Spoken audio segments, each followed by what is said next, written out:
What if I told you you could become dangerously knowledgeable about almost any industry in about an hour? Not an expert with a PhD, but expert enough to ask the right questions, spot trends, and sound smart in the room. That's one of the biggest promises of generative AI. But here's the twist. That same power can also make you confidently wrong. So today, we're doing something rare on the internet. We're talking about the real pros and cons of generative AI. For each pro, like learning any industry or topic quickly, I'll show you exactly which AI tools will give you the best results. And for each con, like AI chatbots making up facts, I'll show you how to reduce those risks. One of the biggest pros of generative AI is speed to understanding. AI native tools like NotebookLM, Perplexity, and Claude can read hundreds of pages for you, pull out patterns, compare viewpoints, and translate technical jargon into easy-to-understand, bite-sized lessons. I run an AI transformation agency for small to medium-sized businesses. When companies hire us to do AI opportunity audits for their business,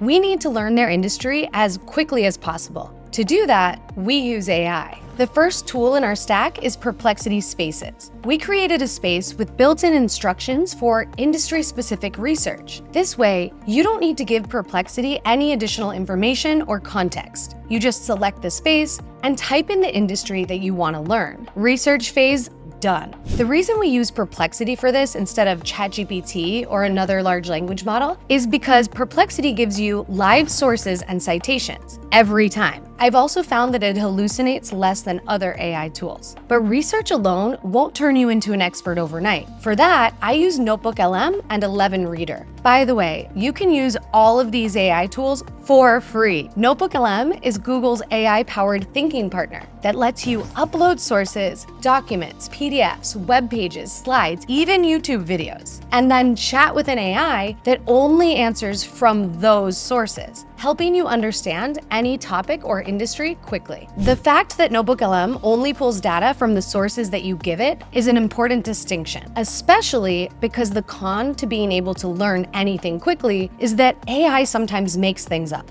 Actually, a lot of times. Think of it like this. AI is a research intern who never sleeps, but also never says, I don't know if this is true. And that last part matters. Here's the danger. If you're using ChatGPT and the AI doesn't understand the topic, it predicts what a good answer should sound like. That means it can summarize flawed sources perfectly. It can miss edge cases, and it can sound confident even when it's not. You feel smart, but you might be standing on thin ice. That's why NotebookLM is critical for business tasks. You upload industry reports or sources that you know to be credible, and the AI will teach you based on only those sources. In this case, I'll paste in the industry-specific report that I generated in Perplexity and then add additional company-related sources. You can then use the information in that notebook to answer industry-specific questions, create data tables, reports, briefing docs, even video presentations or audio overviews. The audio overview creates a podcast from the content. This is a useful way to share dense reports with your team or employees, as it makes the material much easier to digest. But the audio overview is a bit too chatty for me, especially when I'm trying to learn something quickly. That's why I usually ask NotebookLM any questions I have,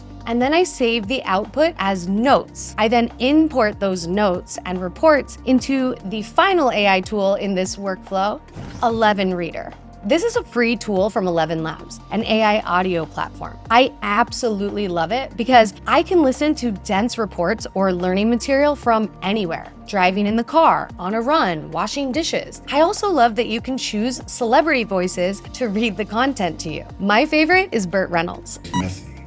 Workflows are slow, and decisions rely on inconsistency. Okay, on to the next massive pro of using AI. AI gives you cognitive leverage. You can brainstorm faster, pressure test ideas, simulate counter arguments, ask, what am I missing? This is why AI feels like a multiplier, not a replacement. By the way, if we haven't met yet, I'm Tam, here to help you succeed with AI. If you found this helpful so far, follow me for more AI unlocks. It's free to subscribe. Here's the thing. The mistake people make is asking AI for answers. The power move is using AI to surface blind spots, alternatives, and pressure tests. For example, with a tool like ChatGPT, you can force multiple perspective thinking using a prompt like, take this idea and analyze it from at least 4 distinct perspectives. An expert who agrees, an expert who disagrees, a skeptic worried about unintended consequences, a practitioner focused on real-world constraints. Then summarize where they overlap and where they fundamentally disagree.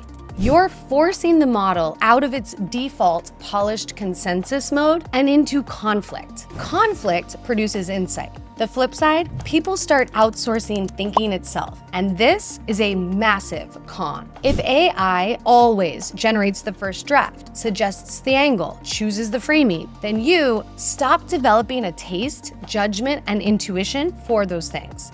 And those are the skills that still matter when AI gets things wrong. AI should challenge your thinking, not replace it. To prevent overconfidence in AI, use a tool like Claude with a prompt like this. Assuming this idea is partially wrong or incomplete, list the top 5 ways it could fail in the real world, including human behavior issues, incentive misalignment, edge cases, long-term second-order effects. Be blunt. There's another pro we need to talk about. And this one hits your eyes before it hits your brain. AI tools like Nano Banana Pro, VO3, Sora, and Pika Labs make it shockingly easy for anyone to create professional graphic design assets or Hollywood-level video effects. You don't need years of Photoshop experience anymore. You don't need a production team. You don't even need stock footage. The AI avatar tools like HeyGen make it super easy for content creators to reach new global markets without needing the budget of someone like Mr. Beast to do so. Check this out. This was my original YouTube video. AI search tools like Perplexity are super powerful. They give you exactly what you need. I pasted the link in HeyGen and asked the AI to convert the language to Hindi. AI replicated me perfectly. AI search tools जैसे Perplexity बेहद शक्तिशाली है। ये आपको बिल्कुल वही देते हैं जो आपको चाहिए। I look and sound the same. Even the B-roll is the same. The only difference is I'm now speaking a language that I don't even know and reaching new viewers as a result. You can generate production shots that never existed, ads with people who were never filmed, videos that feel real because they look real. For businesses, this is huge. It means faster marketing, lower costs, more experimentation, small teams competing with big ones. Visually, AI just flattened the playing field. Now the uncomfortable part. For most of human history, seeing was believing. Photos were evidence. Video was proof. That assumption is gone. When AI can swap faces, generate realistic people, create events that never happened, the danger isn't just deepfakes or scams. It's not knowing what to trust. You see a video, your brain says, that looks real, but your brain is using rules from a world that no longer exists. This doesn't mean everything is fake.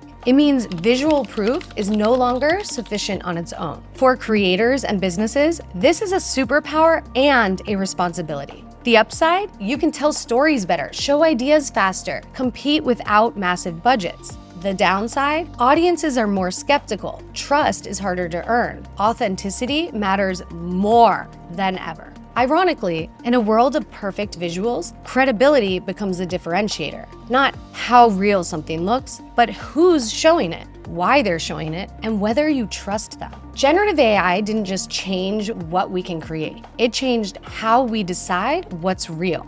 And that might be the biggest shift of all. So AI isn't a shortcut to expertise. It's a shortcut to entry. It gets you in the room faster. It helps you ask better questions. It lets you test ideas at scale. But it shouldn't think for you. It doesn't replace judgment. The people who win with AI aren't the ones who use it the most. They're the ones who use it intentionally, who verify, who treat AI like a tool, not a truth machine. In the end, AI is like a sword. It's only as powerful as the person wielding it. Luckily, if you're still here, that person is you. If you want more breakdowns like this, real tools, real trade-offs, zero fluff, hit subscribe.